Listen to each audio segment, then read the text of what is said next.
Are you coping? میتونی با این ماجرا کنار بیای؟ Sometimes I feel like گاهی فکر میکنم هیچ کس نمیتونه کنار بیاد. شاید بتونم به زندگی و کار و برنامه‌هام ادامه بدم، ولی دیگه هرگز اون آدم سابق نمیشم.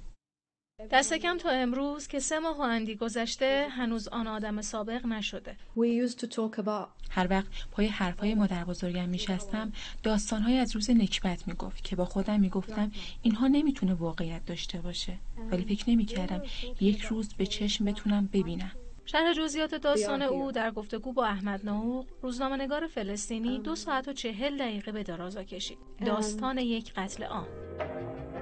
فارغ التحصیل ممتاز دانشگاه کلاسکو اسکاتلند است. یکی از قدیمی‌ترین دانشگاه‌های انگلیس. 33 ساله، داروساز و دختر بزرگ خانواده ابولبده. نامش هلا. حمدان. پدر و مادرش حمدان و آمنه هر دو معلم بودند. سال 1967 به اجبار مهاجرت کردند به عربستان. 33 سال بعد که برگشتند به غزه، جز هلا 5 فرزند دیگر هم داشتند. ریم ابولبده فیزیوتراپ، یکی از اعضای پروژه طراحی ماسک سه‌بعدی برای درمان صورت‌های سوخته. اسلام ابولبده مهندس عمران، شطرنج‌باز و عضو فعال مسابقات شطرنج در غزه. تسنیم ابولبده از دانشگاه مصر با رتبه ممتاز فارغ التحصیل شد. رزان ابولبده، او هم پزشکی خواند.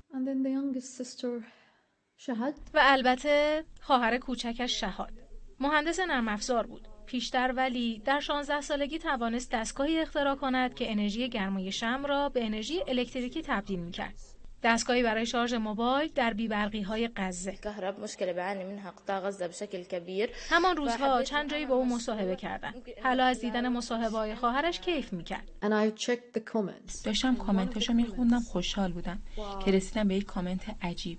یک نفر نوشته بود این دختر یک روز کشته می‌شود. One day will be killed. I'm from Gaza as well. I know. من هم مثل شما در غزه زندگی کردم و بارها دیدیم که هر کس در دانش و تحصیلات برجسته میشه و به جایی میرسه کشته میشه.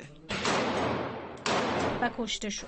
اعدام شد. 8 سال بعد از آن مصاحبه، بعد از آن تهدید. اینجا در خانه‌شان، در محله بنی سهیلا، در اولین روزهای هجوم زمینی صهیونیست‌ها به خان یونس.